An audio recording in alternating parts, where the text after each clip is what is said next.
Noticentro 1, CMI. Alza en Transmilenio y en buses azules SITP. Sanciona peaje por impedir paso de carro de bomberos. Camiones cargados de alimentos no tendrán pico y placa. Avión presidencial utilizado por la familia de Duque por razones de seguridad, dice Palacio. Se va director de Unidad de Protección. Cambian a director de Anticontrabando. Proyecto de reforma a la justicia presentan al Consejo de Estado. Buenas noches, nuestros secretos de hoy. 1. ¿Cuál es la gran discusión de la Corte Constitucional hoy sobre el aborto? 2. La Corte Constitucional está dividida sobre el tema del aborto. 3. La estrategia de la demandante sobre el aborto. Primera ñapa. Los empresarios implicados en el caso Odebrecht ofrecerán excusas públicas. Segunda ñapa. Las escandalosas cosas que solo pasan en nuestro país. Y mi ñapa de hoy. Presentamos una dramática y triste solicitud de nuestro gran campeón Nairo Quintana.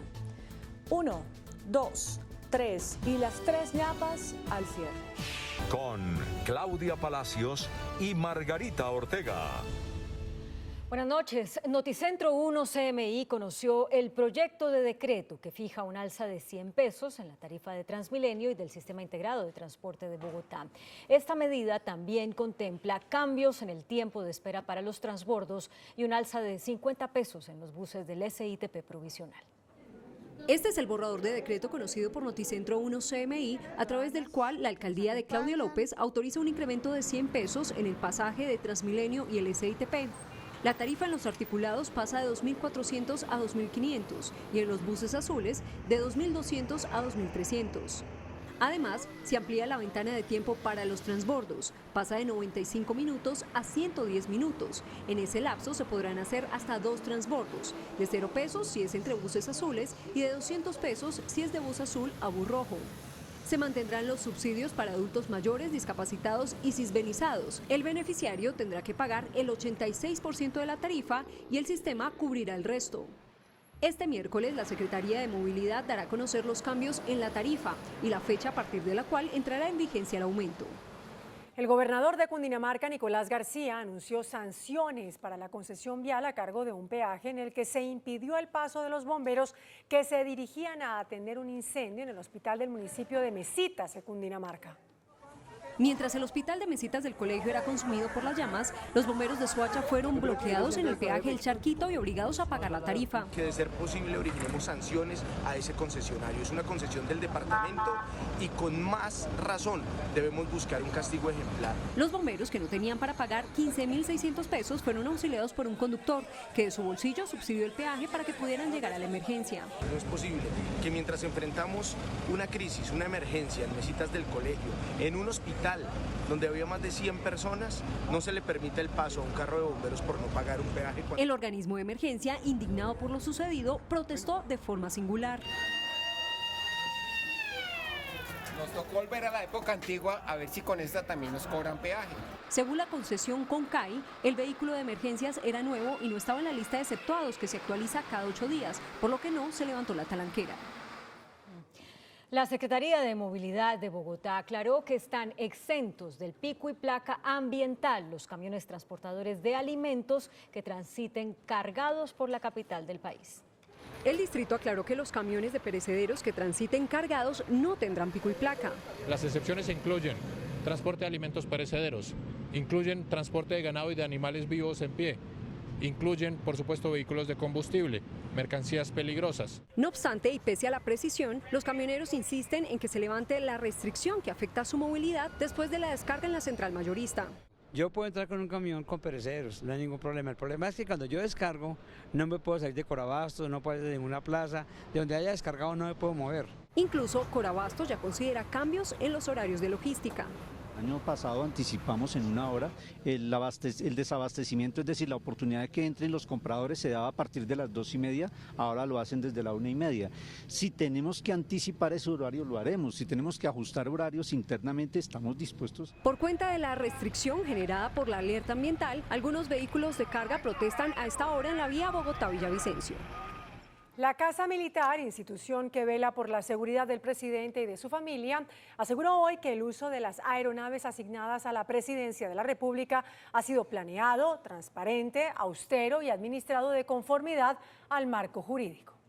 Esta es la respuesta de la Casa de Nariño al escándalo que causó en las redes sociales la información del traslado en el avión FAC 002 de la primera dama de la nación y sus 3 hijos, junto con amiguitos y las mamás de estos, al Parque Nacional Panaca en la zona cafetera, donde celebraron el sábado pasado el cumpleaños de la hija menor del jefe de Estado. Las redes estallaron hoy en comentarios molestos por este hecho, porque muchos consideran que es un uso indebido de bienes del Estado. Sin embargo, la Casa Militar de la Presidencia de la República negó que haya habido indelicadeza o uso ilegal de un bien del Estado y aseguró que al contrario, el uso ha sido planeado, transparente, austero y administrado de conformidad con el marco jurídico. El comunicado de la Casa Militar precisa que el uso de aeronaves militares obedece a la función específica de la Fuerza Aérea Colombiana de contribuir a los fines del Estado, brindando las mayores condiciones de seguridad física y aeronáutica requeridas para garantizar el transporte eficiente de personalidades, lo cual incluye por normatividad al presidente, al vicepresidente y a sus familias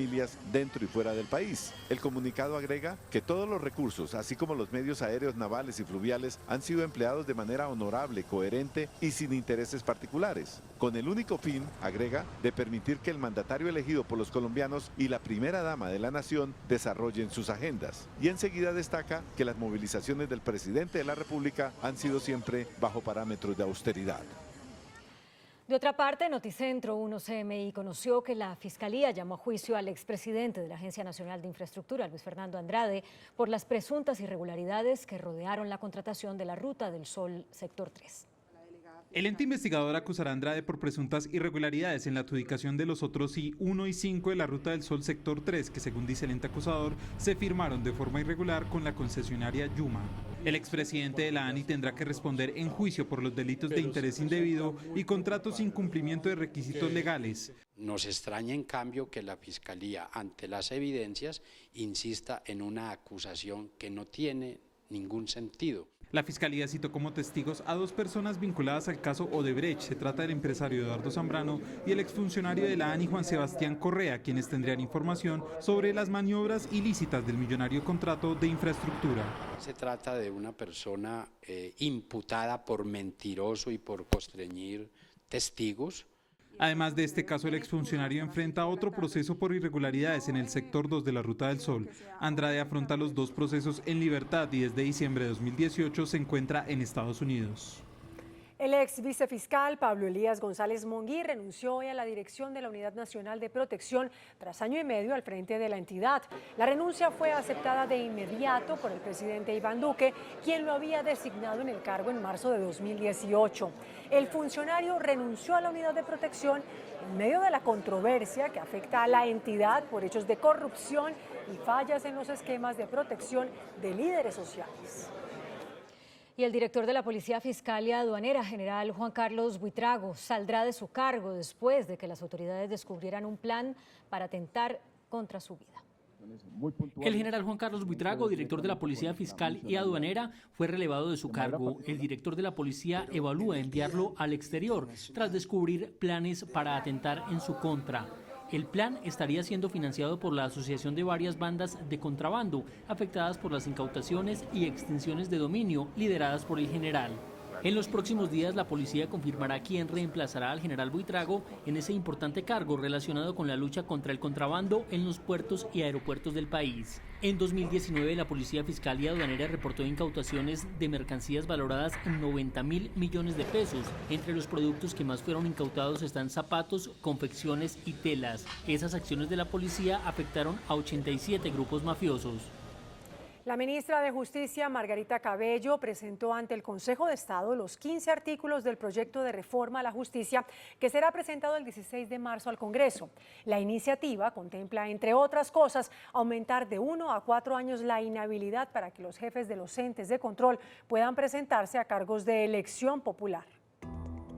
Los 15 artículos del proyecto de reforma constitucional fueron presentados por la ministra de Justicia, Margarita Cabello, a los 31 magistrados del Consejo de Estado para atender sus observaciones antes de radicarlo el 16 de marzo ante el Congreso. En el proyecto de reforma a la justicia se destaca un aumento de 1 a 4 años de inhabilidad para que los jefes de los entes de control se presenten a cargos de elección popular.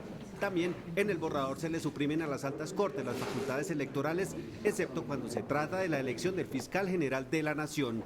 Al Consejo Superior de la Judicatura se le derogan las facultades disciplinarias y se le deja únicamente la administración de los recursos de la rama. Con este, ya son más de 15 los fallidos intentos para sacar adelante una reforma a la justicia. Y el Procurador General de la Nación, Fernando Carrillo Rojas, denunció que el llamado cartel de la madera es una estructura criminal tan peligrosa como los carteles de la droga.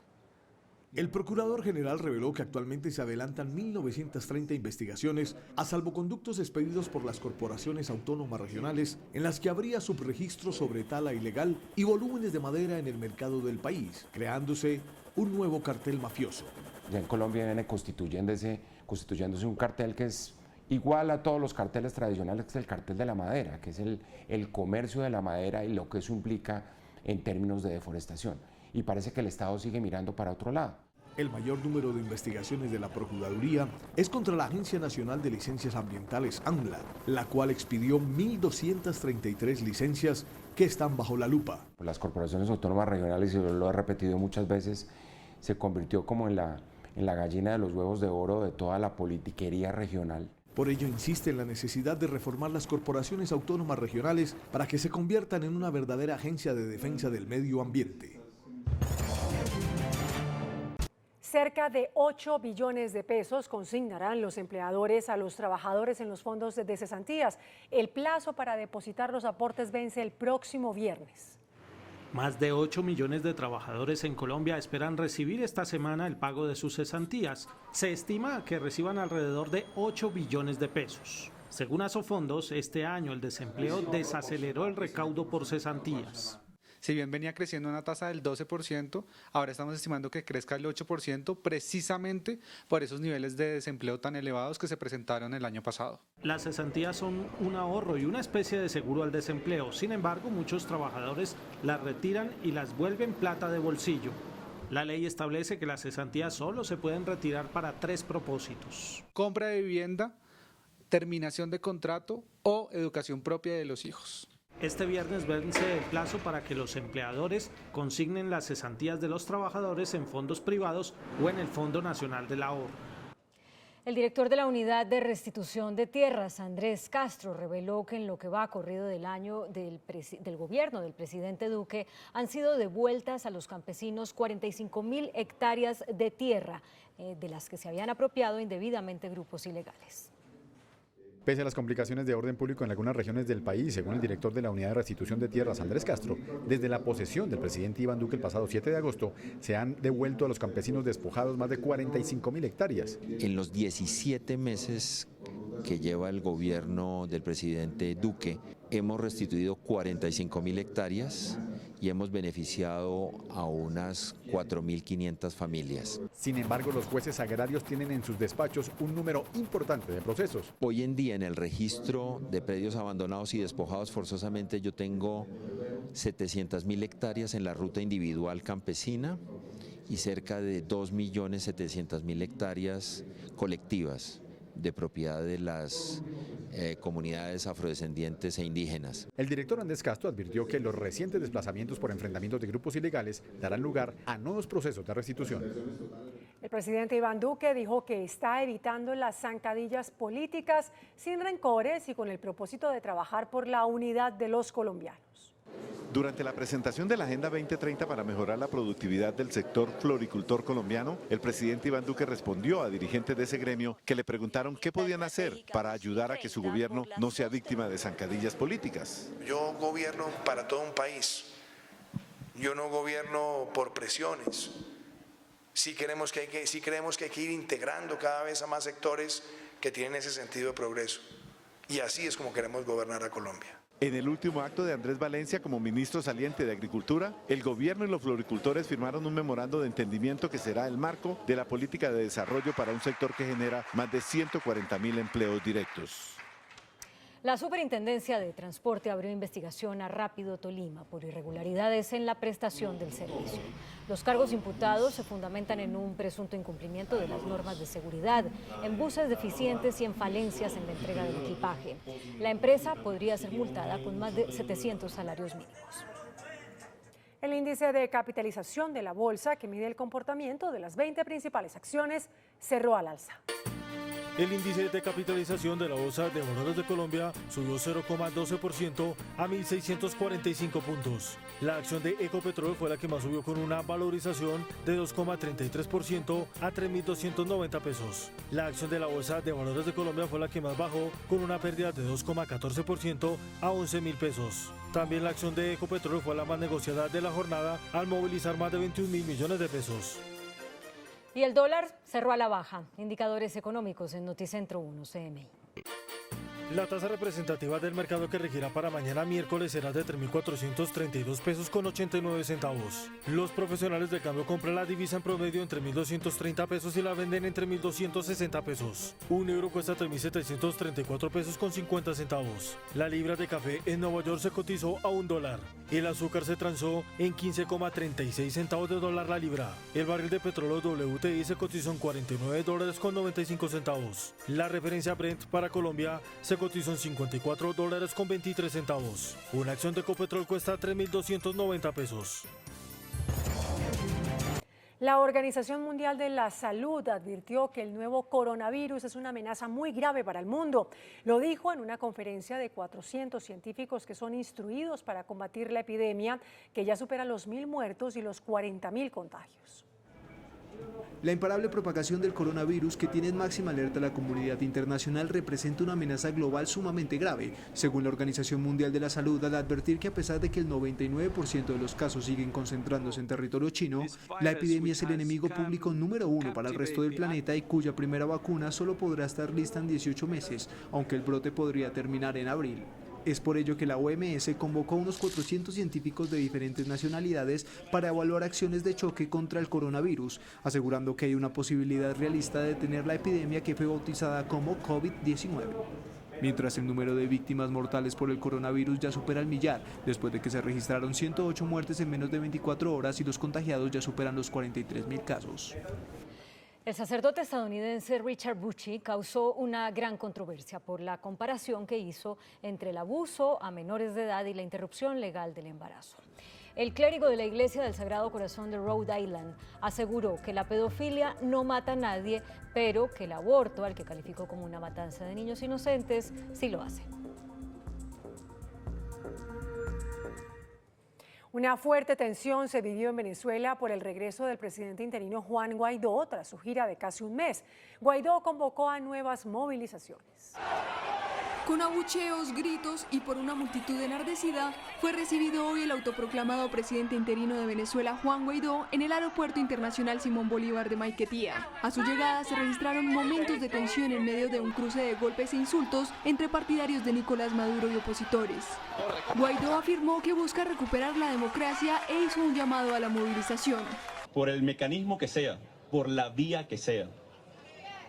Quiero que sepan que Venezuela va a ser democrática y va a ser libre. Todos a ejercer nuestro derecho, a protestar, a exigir, a movilizarnos. Horas antes, uniformados detuvieron los buses que transportaban a algunos de los parlamentarios de la Asamblea Nacional que se dirigían al portal aéreo a recibir a Guaidó. Y aunque los efectivos informaron que recibieron instrucciones de escoltarlos de regreso a Caracas, muchos de ellos tuvieron que continuar su camino a pie y esquivar a los agentes policiales.